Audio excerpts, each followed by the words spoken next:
If we're able to appreciate what we have, we'll be able to stop our jealousies and we'll be able to see the rebuilding of the base of Mikdash.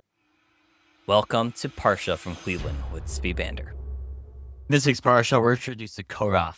Korach was an influential, powerful, and brilliant individual. He gathered 250 leaders of Klal Yisrael and started a rebellion against Moshe Rabbeinu. Claimed Moshe Rabbeinu was taking all the power for himself. By the end, Moshe and Korach and his followers had a duel. Korach lost and was miraculously swallowed up by the earth. Rashi explains the reason why Korach had the gall to rebel against Moshe Rabbeinu, stemming from the fact that he was jealous. He believed that due to his lineage, he was deserving of becoming a Nasi, but he wasn't chosen. He was jealous that Moshe Rabbeinu decided to take on a rebellion against him. So if we have one takeaway from the story, we see the power of jealousy. We see how a powerful, brilliant individual can get swept away from his jealousy, be willing to rebel against the greatest Nabi of all time, Moshe Rabbeinu. However, what's the lesson for us? We now see that jealousy is terrible, but how do we work on not becoming jealous?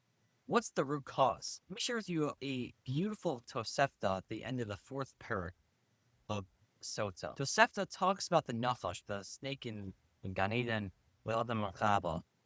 He was considered to be the greatest animal in the animal kingdom.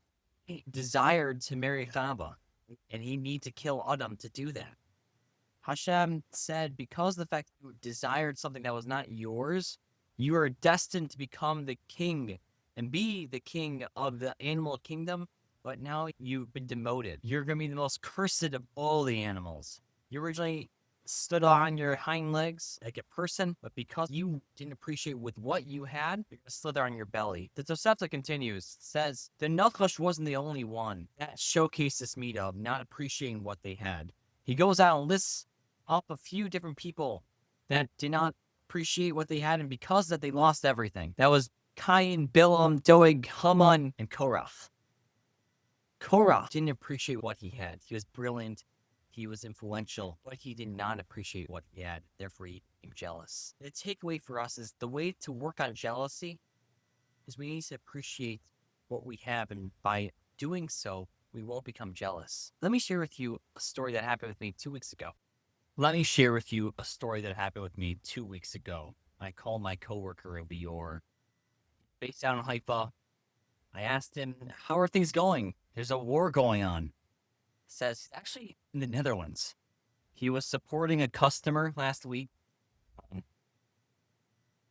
and now he can't get back into Israel. I asked him, how's your family doing? He says his son has been in Gaza since the beginning of that war, and he's still there. And his daughter just got out of Gaza as a commander.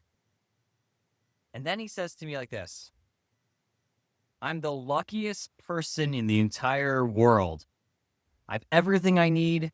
I am so thankful and grateful for what I have. I thought about it for a moment after the call, and I said to myself, Lior is the happiest and most grateful person in the entire world. Look at what's going on. There's a war. He can't get home. There's potentially missiles shooting at his apartment building. He's the luckiest person in the world. The answer is that Lior appreciates what he has. If we want to stop being jealous of each other, remember Lior.